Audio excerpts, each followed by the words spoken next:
Assalamualaikum warahmatullahi wabarakatuh. Di sini saya Lulu Puspitasari dari Universitas Mercu Buana, Fakultas Ekonomi dan Bisnis, jurusan Akuntansi. Di sini saya akan menjawab tugas besar 2 dari mata kuliah auditing. Di sini saya mengambil PT Indomarko Prismatama. Yang di bawahnya itu biasa disebut PT Indomaret. Siapa sih yang nggak kenal PT Indomaret? Sebagian besar masyarakat tentu telah mengetahui Indomaret bisnis minimarket dari PT Indomarko Prismatama yang kini sangat mudah dijumpai dari sudut kota, bahkan di setiap gerai udah berdekatan itu pasti ada Indomaret. Tak heran beragam fasilitas. Jadi di Indomaret itu tak hanya menjual produk-produk cepat saji saja, jadi sekarang Indomaret juga menjual produk-produk yang dibutuhkan oleh masyarakat pada umumnya. Bisa menjual produk-produk deterjen, produk-produk makanan, obat-obatan, bahkan Indomaret juga udah menjual barang makanan cepat saji. Bahkan Indomaret sudah mengadakan Indomaret Drive-Thru yang paling terbaru. Ada juga jasa laundry, Indopaket, dan lain sebagainya. Di Indomaret juga kalian bisa membayar angsuran bulanan kalian seperti BPJS, pembayaran air, pembayaran token PLN, atau pembayaran lainnya. Langsung saja ke pertanyaan kedua, bagaimana modus, salah satu modus yang ada di Indomaret tersebut itu apa aja yang ada. Yang terutama saya akan membahas yang ada di dalam tokonya tersebut. Jadi contoh kasus yang ada di PT Indomarko Prismatama itu biasanya itu yang paling banyak di bagian karyawannya, di bagian karyawan toko. Jadi contoh misalkan kita jadi karyawannya di bagian kasir. Di situ adalah paling banyak fraudnya. Misalkan kita ada penjualan, jadi setiap penjualan itu nggak kita scan nih barcode-nya ke dalam komputer tersebut, pasti itu nggak masuk dong datanya ke dalam HO-nya, itu nggak masuk. Jadi di situ akan ada terjadi kecurangan. Ada juga misalkan kita diem-diem ambil barang waktu udah tutup toko atau waktu awal buka, seperti itu. Dan bisa juga kita melakukan payment point. Contohnya kita mengisi pulsa kita tapi gak ada yang tahu ntar di kasiran waktu tutupan shift itu akan terjadinya minus kasiran. Dan yang ketiga, menurut Anda bagaimana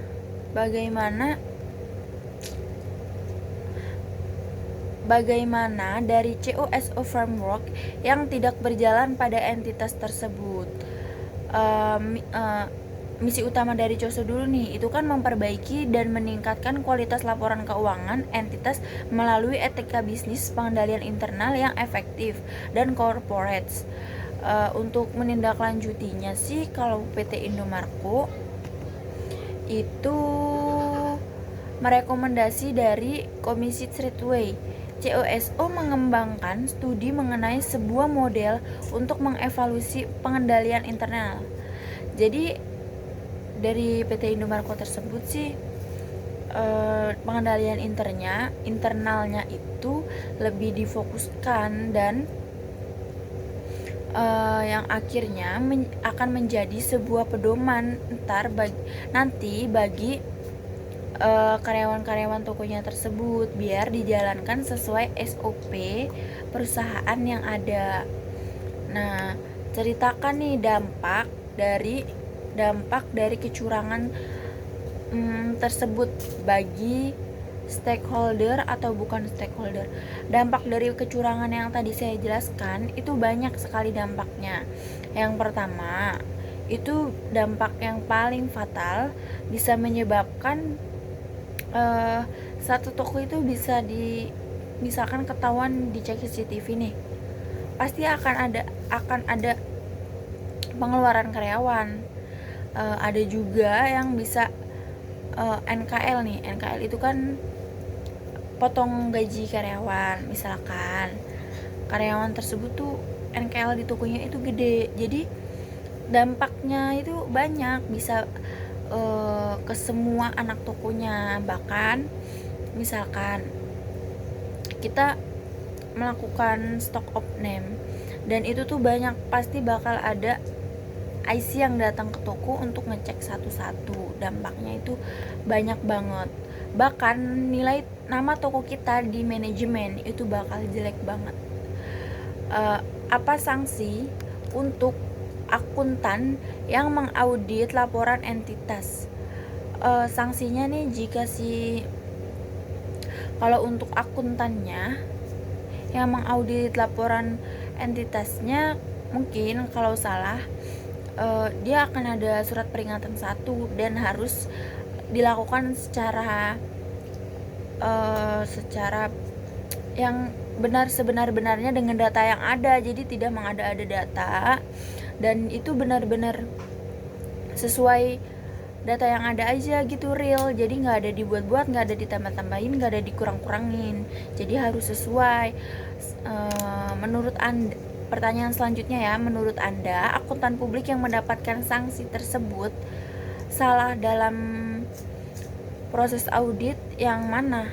Ada pelaksanaan risk assessment, ada juga risk response, ada juga saat reporting. Kalau menurut saya itu pada saat reporting, karena pada saat itu dia udah ngejudge nih, ini segini salah misalkan, tapi dia belum melihat data-data yang ada dulu. Jadi harus benar-benar dianalisis, harus benar-benar dilihat, dan benar-benar dicerna dulu nih. Jadi jangan asal ngejudge kalau itu benar-benar hasil akhirnya. Jadi kita harus teliti. Pertanyaan selanjutnya, menurut Anda asersi manajemen apa? Ada CROVAP atau CVAP, dan atas akun apa yang kurang diuji oleh akuntan publik tersebut? Menurut saya asersi tentang keberadaan atau keterjadian, karena itu berhubungan dengan apakah aktiva atau uang entitas ada pada tanggal tertentu, dan apakah transaksi yang dicatat telah terjadi selama periode berjalan. Misalkan contoh, manajemen membuat asersi bahwa persediaan produk jadi yang tercantum dalam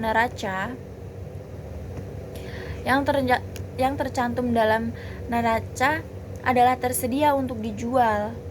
Begitu pula manajemen membuat asersi bahwa penjualan dalam laporan laba rugi menunjukkan pertukaran barang atau jasa dengan kas atau aktiva bentuk lain, misalnya piutang. Jadi benar-benar yang dicatat itu harus sesuai yang terjadi pada periode yang berlangsung. Mungkin seperti itu. Untuk pertanyaan selanjutnya, terdapat 2 pengujian yang selalu dilakukan saat audit. Ada pengujian pengendalian atau test of control. Ada juga pengujian untuk menguji apakah pengendalian intern berjalan, dan pengujian substansif. Terdapat 3 pengujian saat pengujian substansif juga. Ada yang A, pengujian substansif atas transaksi atau pengujian untuk laba rugi, pengujian substansif atas saldo, dan pengujian atas akun neraca. Ada juga analisis prosedur SAP atau pengujian untuk kewajaran berhubung antar akun. Dari keseluruhan pengujian tersebut, menurut Anda mana saja yang kurang dilakukan oleh auditor? Menurut saya yang kurang dilakukan itu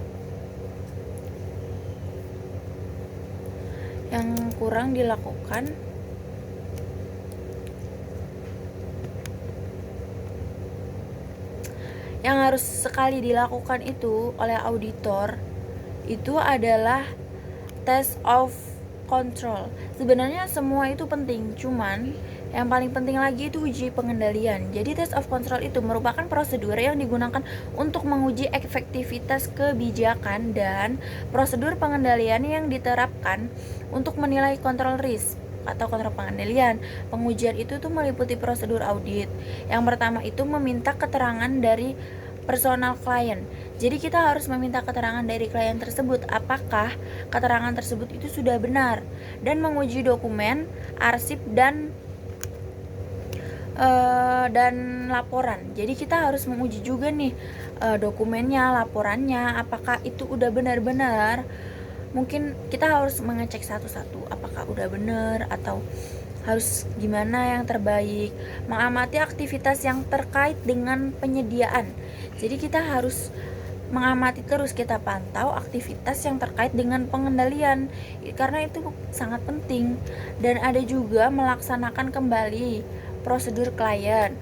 Contoh, menyamakan invoice supplier dengan purchase order dan receiving report sebelum menyetujui pembayaran invoice. Tapi kalau untuk si auditing, mungkin untuk tugasnya dia hanya untuk memeriksa kembali apakah data-data sudah benar dan apakah data-data tersebut sudah sesuai dengan laporan yang diberikan kepada si auditor tersebut. Dan untuk si akuntannya juga perlu mengecek laporan keuangan, jurnal, semuanya yang udah dilakukan. Mungkin seperti itu saja penjelasan yang bisa saya jelaskan. Kurang dan lebihnya saya mohon maaf.